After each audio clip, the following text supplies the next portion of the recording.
Snake. I wanted to ask you about the man on fire. What do you remember from the hospital? Anything we can use? Well, he took off the moment the sprinklers started up. Sprinklers? The fire system?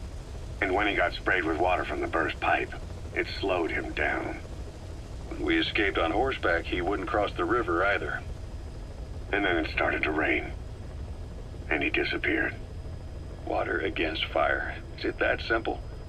I mean, it makes sense. It's just hard to believe it would work on a guy like that.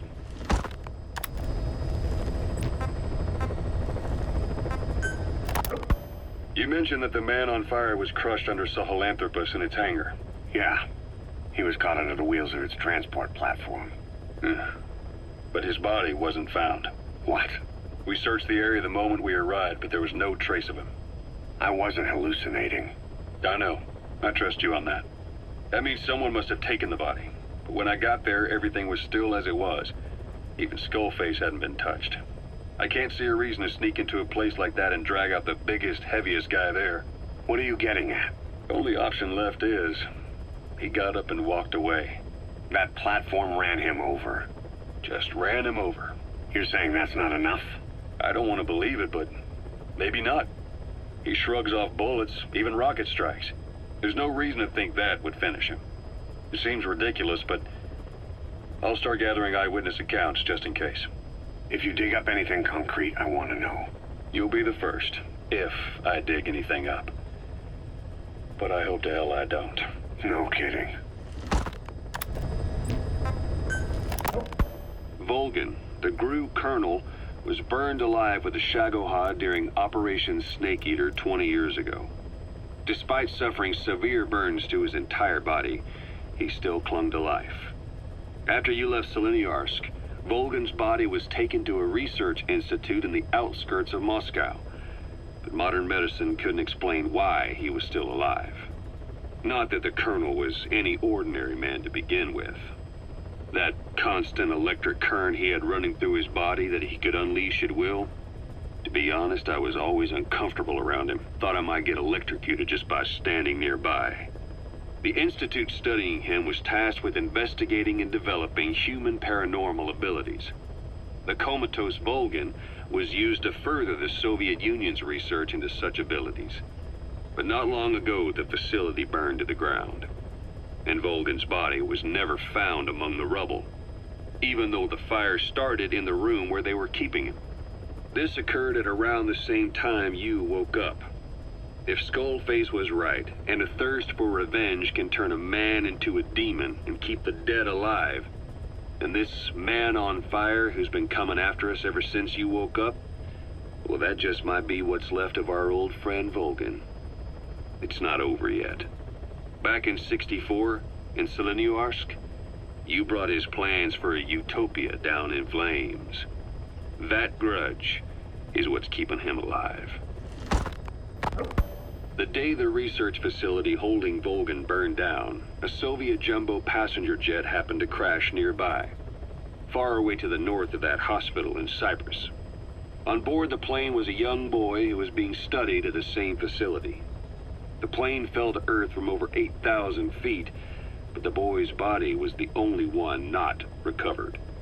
At almost exactly the same time as the crash, Volgan awoke in that facility.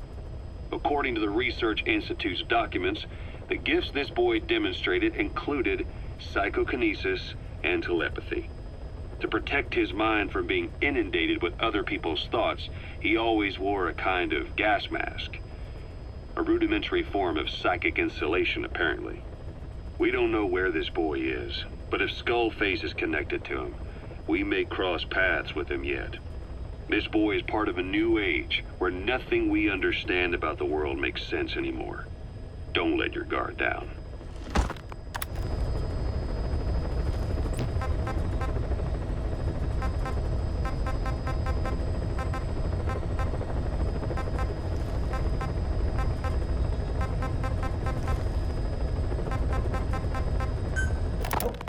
The White Mamba, Nyokayam Pembe.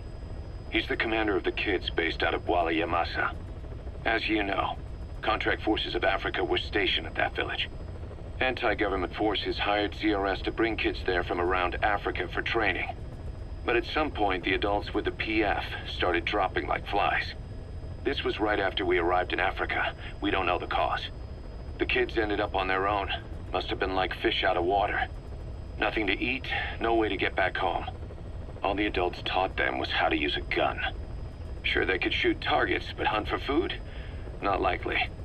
They wouldn't have lasted long. Then the white Mamba showed up.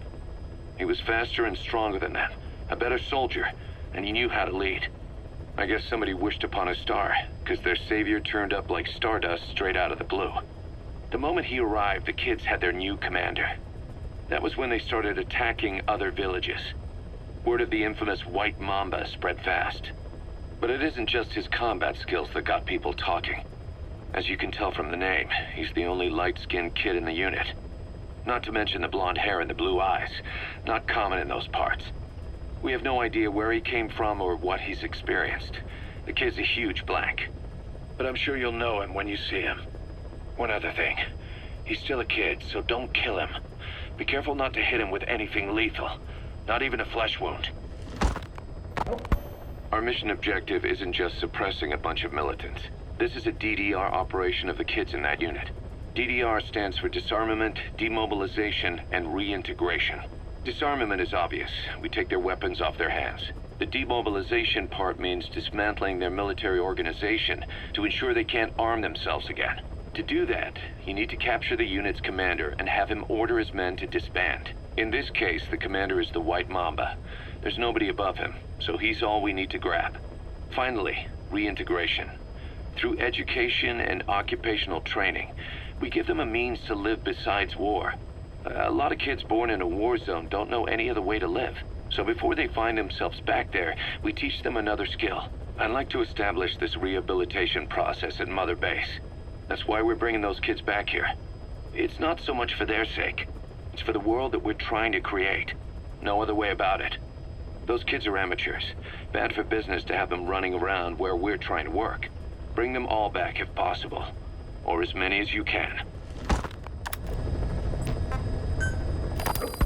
We placed the White Mamba and the rest of his unit in the staff living quarters. How's that going?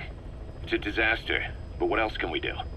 We've taken away his weapons and banned him from using his nom de guerre. Apparently his real name is Eli. He must feel like we stripped him of his whole identity. We'll let things simmer down.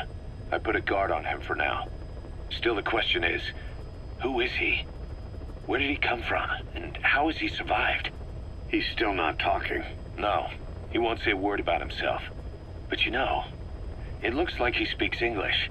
One of the deck crew called out to him in English, and he said something back. He just lost it all of a sudden, started mouthing off at the guy, in perfect English.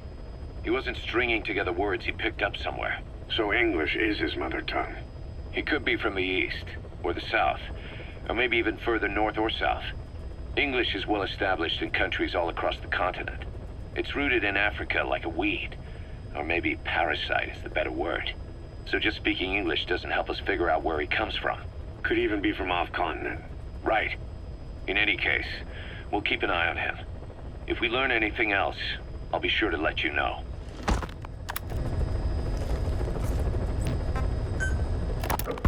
Boss, we've got the results of Eli's genetic tests. We can finally put this worry behind us. We used the PCR technique and conducted DNA fingerprinting of the copied DNA sequences. Neither is mainstream science yet, but the concepts and procedures are sound. Both tests say there is 0% chance that the two of you are blood relatives, meaning the results are negative. He's not your son, nor is he your clone. He's just another person. It was 12 years ago that Zero made plans to clone you. Eli's age and appearance certainly are a good fit. I admit the first time I saw him I did a double take, but it looks like we were worried for nothing. Eli isn't your clone, though you might still have one somewhere out there.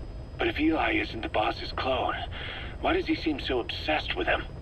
Not to mention having one hell of an attitude for his age. I don't know.